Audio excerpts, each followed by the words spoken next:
Microsoft is kicking the Xbox 360 to the curb. Elon doesn't care if you don't like some people. Intel has a great way to check out your GPU and CPU benchmarks. Lenovo is entering the handheld gaming field. Comcast wants to keep you connected, and of course, an update on LTT. These are all the things that I forgot to talk about and got lazy about talking about towards the end of the week. Let's get into it.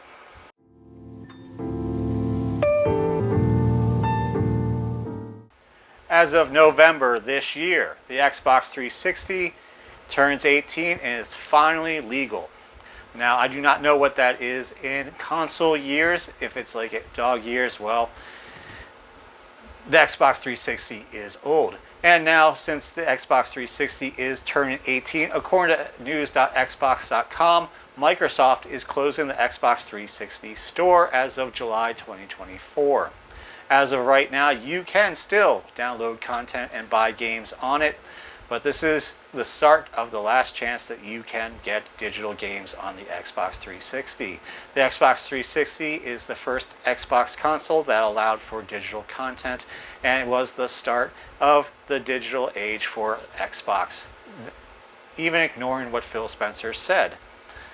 Now, you can again use your physical games, but you will not have access to the store, and you should be able to download content that you had previously bought. What's also closing is the movies and TV app on the Xbox 360, which is probably no big loss to anybody, because if you are like me, you have not used those apps in a very long time. So once again, we are pushing for the all digital future, and it looks like Xbox is making it harder to obtain old games, at least on old systems. Now, there is no great game loss at this time. I get this information from SpawnWave, but it's about 20 to 25 games that will be lost, and mostly Kinect games. This is not like the Virtual Console and the eShop from Nintendo, where you could only buy certain games off of those, and they have been lost to time unless you have downloaded them before. So I thank you, Xbox 360.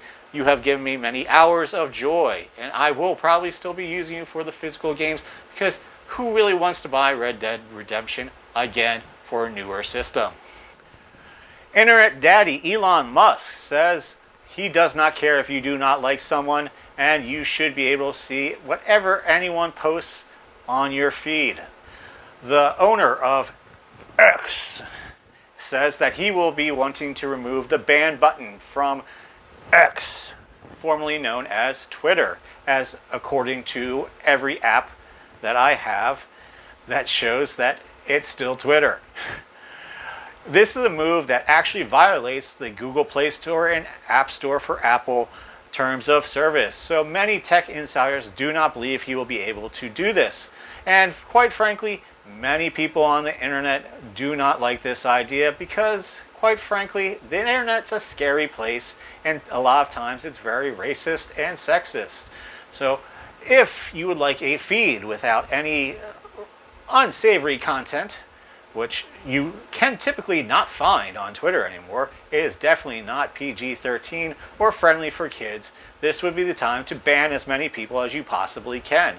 Otherwise, expect that Elon Musk, the crazy man, the wild card of the internet, which is saying a lot, will expect you to be able to see all this content. He has graciously said that DMs will still have the ban feature, but hey, who knows? Maybe you want to see those racy pics in your DMs without any consent. Comcast Xfinity wants to keep you connected even when there's an outage in your area. Comcast is introducing their new storm-ready Wi-Fi, which will combine just their regular cable service and cellular Wi-Fi. That has the capability of a 2-hour outage, because it will have lithium batteries in it. What's surprising is that Comcast will rely on Verizon's 4G coverage to activate for the cellular service, which is strange, because if you do not have Comcast, Comcast actually has a mobile service ready and willing to go. While I do think this is a good idea that should be implemented by most router companies and most ISPs, it will cost extra. So, lucky for you, you should be switching to Comcast because this is definitely the best product in the world. While it is a great idea, and that was a very sarcastic comment, it is beneficial to keep connected, especially during times of trouble. Many places around the world have relied on internet coverage to get news out and for rescue missions. So hopefully this will be beneficial and someone will step up and not charge you extra money for something that could possibly be life-saving. Otherwise, pay the extra money and get that great Comcast service. It looks like Lenovo is heading into the gaming handheld market. There have been leaks about the Lenovo Legion Go, and it is very much stylized after the Nintendo Switch with a back kickstand and 2 removable Joy-Cons as the controllers. It does look like it's going to have a lot of AR capability with VR glasses. Now apparently this is a thick boy, so hopefully that translates to better battery life and better cooling. There's no price set yet or any release date, but I'm not shocked that Lenovo is coming out with a handheld gaming device, considering that ROG Ally's out there and the Steam Deck is out there. Time will tell to see if more, bigger computer brands release their own handhelds, and I wouldn't be shocked if every company gives it a try. So hopefully we'll get more information soon, but check out the pictures on TheVerge.com. Now this next story should be of interest to all those out there in the community, especially after last week. Since we are all very interested in benchmarking and have become quite a bit of experts, we have a now new easy tool from Intel. Intel has released a beta on their benchmarking tool called Intel Present Mon. In an interview with Steve from Gamers Nexus, Tom Peterson explains how the overlay works. It allows the user to use the overlay in-game to see how the performance of their GPU and CPU are acting at that time. This allows you to see the resources that are being utilized. Within Intel Present Mon, there is also GPU Busy, which allows you to analyze the data from the Intel Present Mon to see why the GPU may have skipped. It could be that the GPU is actually busy, or it could actually be a part of a bottleneck from the CPU.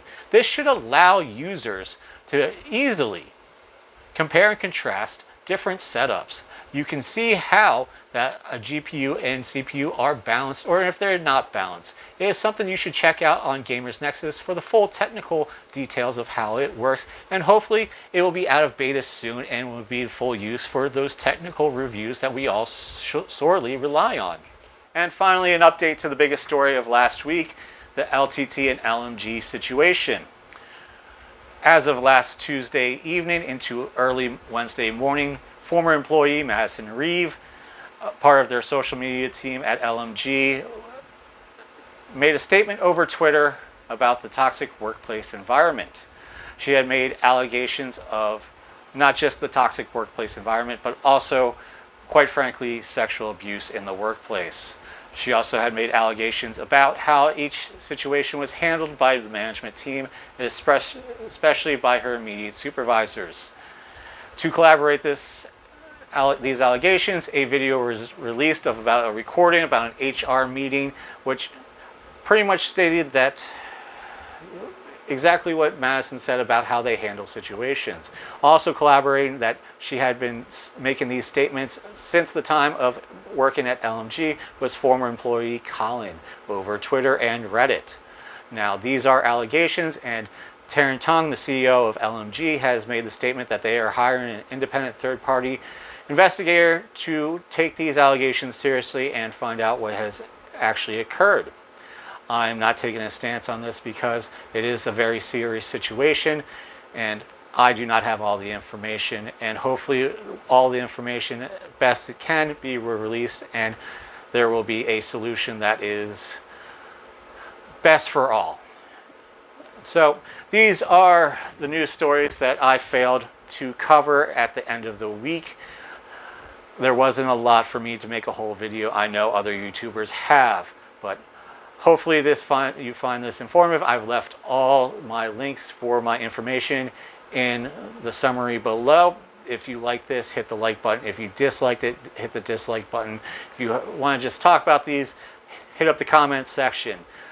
Hit that subscribe button. I'm trying to reach 1,000 by the end of the year, and the year's starting to run out. We're finally into the start of the school year.